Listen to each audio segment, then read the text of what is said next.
Assalamualaikum warahmatullahi wabarakatuh. Adik-adik hebat yang saya banggakan dan saya sayangi, jumpa lagi bersama saya di channel Quran Jalan Hidupku. Pada kesempatan kali ini kita akan membahas latihan soal beserta jawabannya, materi kelas 12, pelajaran pendidikan agama Islam dan budi pekerti, kurikulum 2013, semester ganjil. Bab 5, dakwah Islam dengan kearifan dan kedamaian di Nusantara. Buku sumber pendidikan agama Islam dan budi pekerti untuk SMA SMK kelas 12, penerbit Kementerian Agama Republik Indonesia tahun 2019, kurikulum 2013. Sebelum kita mulai, kakak ingatkan kepada kakak sendiri dan adik-adik semua, mari kita lakukan sholat wajib 5 waktu, yakni sholat subuh, sholat duhur, sholat asar, sholat maghrib, dan sholat isya, karena sholat lebih utama dari urusan yang lainnya. Baiklah, adik-adik hebat, sebelum kita membahas seluruh soalnya, jangan lupa langsung subscribe, like, dan nyalakan lonceng notifikasinya supaya adik-adik tidak terlewat video barunya, serta share ke teman-teman, sahabat-sahabat kalian di mana saja berada. Bagi yang melakukan salah satunya, kakak doakan kalian menjadi miliuner yang dermawan dan bertakwa kepada Allah Subhanahu wa Ta'ala, dan sehat dan bahagia selalu. Amin ya Rabbal Alamin. Oh ya, untuk video ini apabila ada pertanyaan, silahkan tulis di kolom komentar di bawah video ini. Selamat menyaksikan. Nomor 1. Ajaran agama Islam dianut oleh masyarakat Nusantara yang banyak mendatangkan perubahan mencakup bidang kehidupan manusia. Di antaranya di bawah ini, kecuali A. Masyarakat Nusantara dibebaskan dari pemujaan berhala dan raja-raja. B. Rasa persamaan dan rasa keadilan yang diajarkan oleh agama Islam. C. Semangat cinta tanah air dan rasa kebangsaan yang didengungkan Islam. D. Membimbing agar menghambakan diri sebagai Tuhan. E. Islam mengajarkan kepada pemeluknya dengan semboyan Islam adalah agama yang cinta damai dan kemerdekaan. Jawaban yang tepat untuk pertanyaan nomor 1 ini adalah D. Membimbing agar menghambakan diri sebagai Tuhan. Karena ada kata kecualinya. Nomor 2. Islam masuk ke Nusantara secara damai. Tentu keberhasilan ini tidak lepas dari peran para juru dakwah, kiai atau mubalik, termasuk peran yang bagus dari Wali Songo dalam menyebarkan dakwah dengan menggunakan berbagai media. Pernyataan di bawah ini yang merupakan faktor yang mempercepat perkembangan Islam di Nusantara, yaitu A. Lebih cenderung kepada nilai-nilai tarekat yang sudah mapan. B. Para juru dakwah menggunakan kekerasan dan peperangan. C. Mengirimkan utusan ke daerah yang masyarakatnya menganut animisme. D. Menggunakan media yang sederhana sehingga mudah dipahami masyarakat. E. Fokus kepada masyarakat miskin saja dan kaum yang kurang pendidikan. Jawaban yang tepat untuk pertanyaan nomor 2 ini adalah D. Menggunakan media yang sederhana sehingga mudah dipahami masyarakat. Nomor 3. Pada saat Islam datang di bumi Nusantara, masyarakat kita pada saat itu A. Belum menganut agama apapun. B.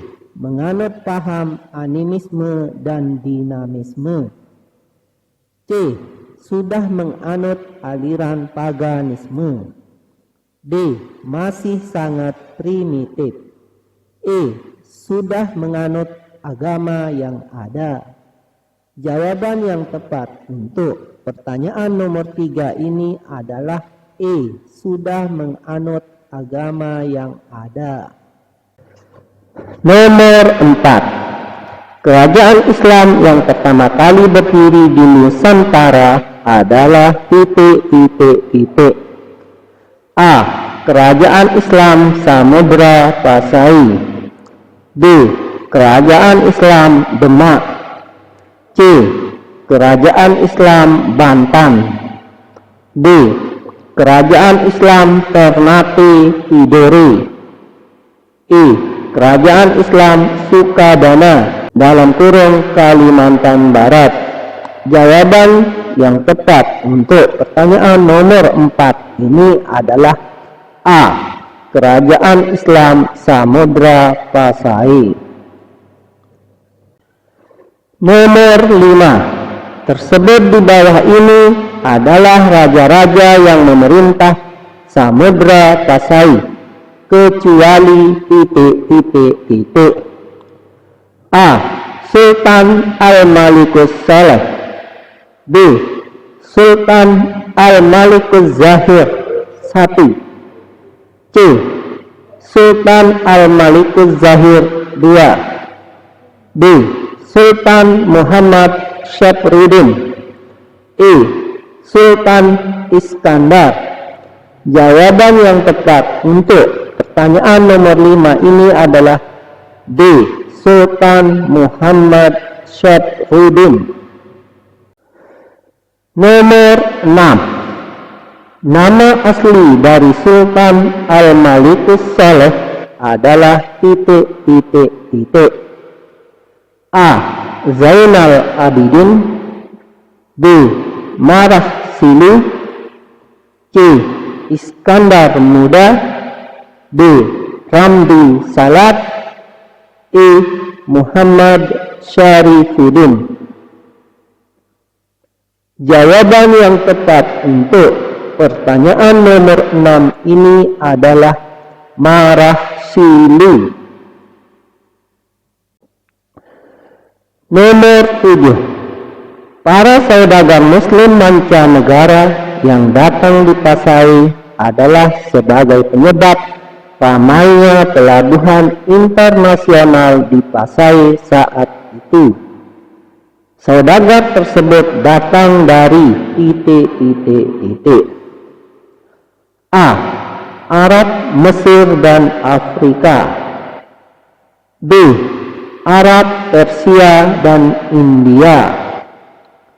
C.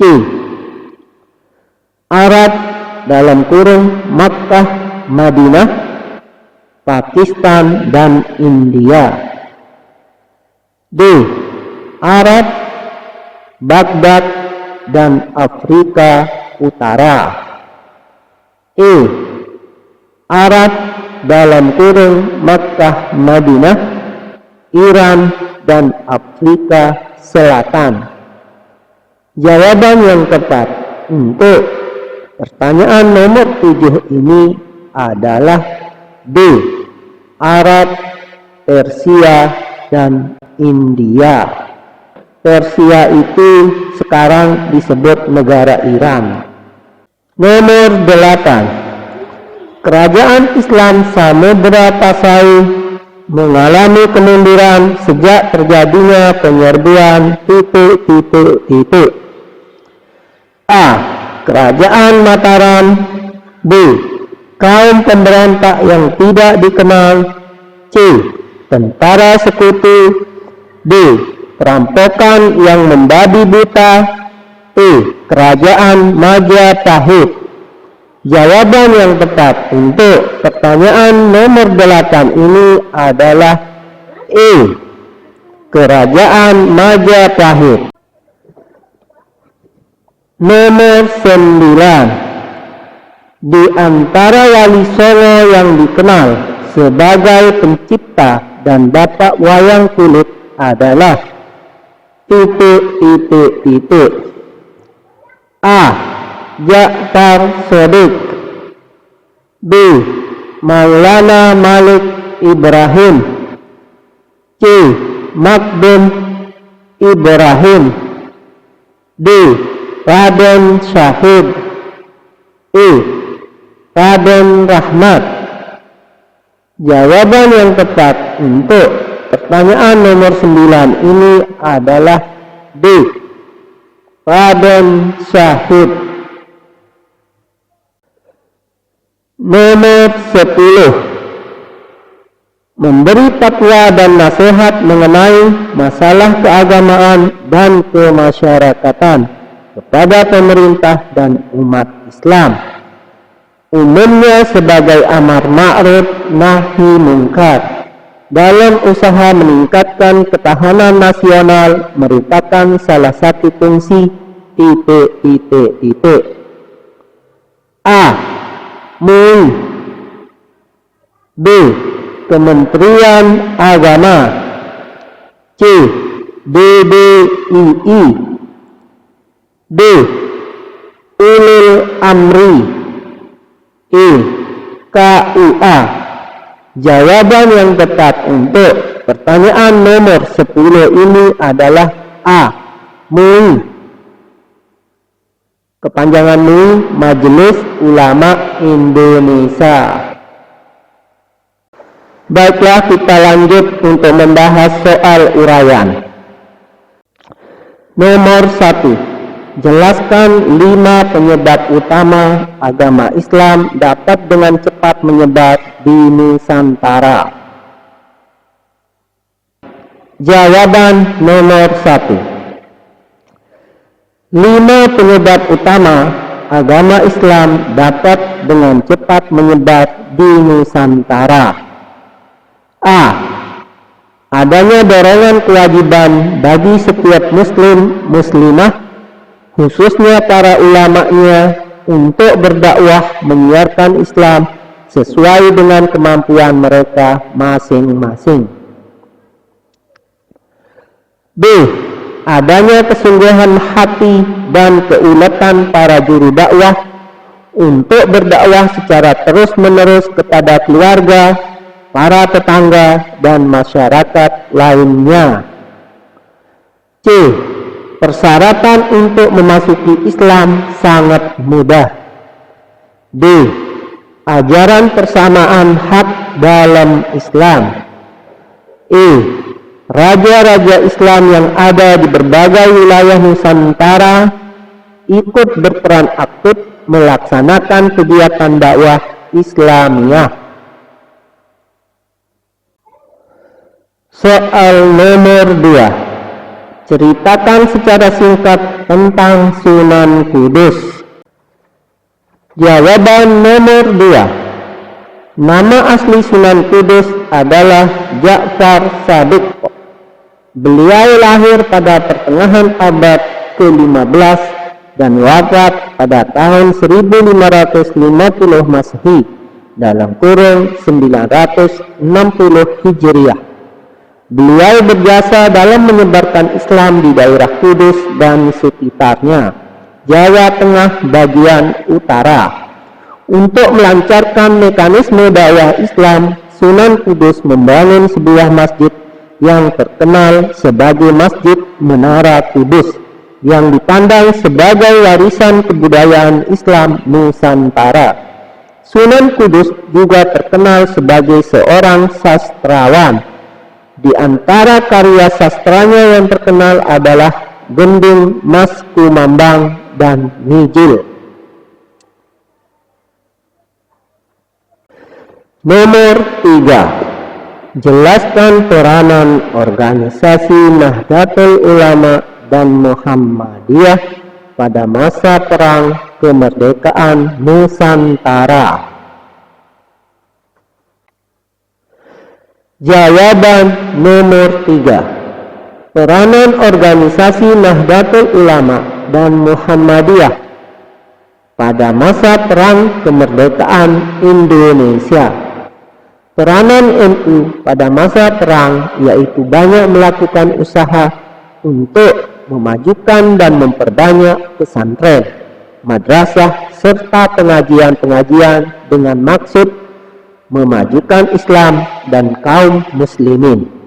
Sedangkan peranan Muhammadiyah pada masa Perang Indonesia adalah lebih menitik beratkan pada usaha-usaha mencerdaskan rakyat Nusantara dan meningkatkan kesejahteraan mereka, yakni dengan mendirikan sekolah, baik sekolah umum maupun sekolah agama, mendirikan rumah sakit, panti asuhan, rumah-rumah penampungan bagi warga miskin, serta perpustakaan-perpustakaan. Soal nomor 4. Sebutkan 4 Raja Maluku yang masuk Islam pada abad ke-15. Jawaban nomor 4. 4 Raja Maluku yang masuk Islam pada abad ke-15. A. Raja Ternate yang bergelar Sultan Mahrum tahun 1465 sampai dengan 1486. B.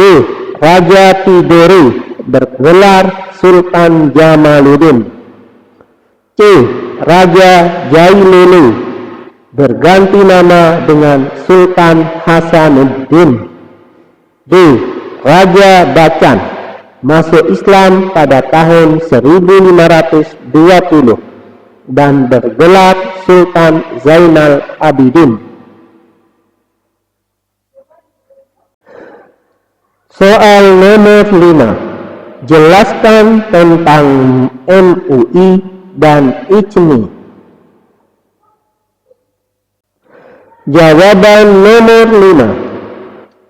MUI adalah Majelis Ulama Indonesia, lembaga yang mewadahi ulama, zu'ama, dan cendekiawan Islam di Indonesia untuk membimbing, membina, dan mengayomi kaum muslimin di seluruh Indonesia. ICMI, Ikatan Cendekiawan Muslim Indonesia, organisasi cendekiawan di Indonesia.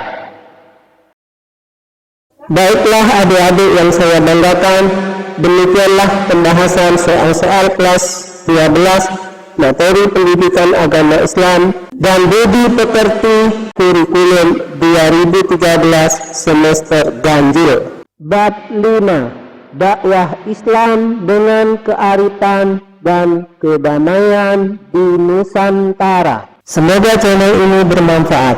Sebelum kita akhiri, mohon subscribe, like, share, dan komen. Bagi yang melakukan salah satunya, kakak doakan kalian menjadi milioner yang dermawan dan bertakwa kepada Allah Subhanahu wa Ta'ala dan sehat dan bahagia selalu. Amin ya rabbal alamin. Wassalamualaikum warahmatullahi wabarakatuh.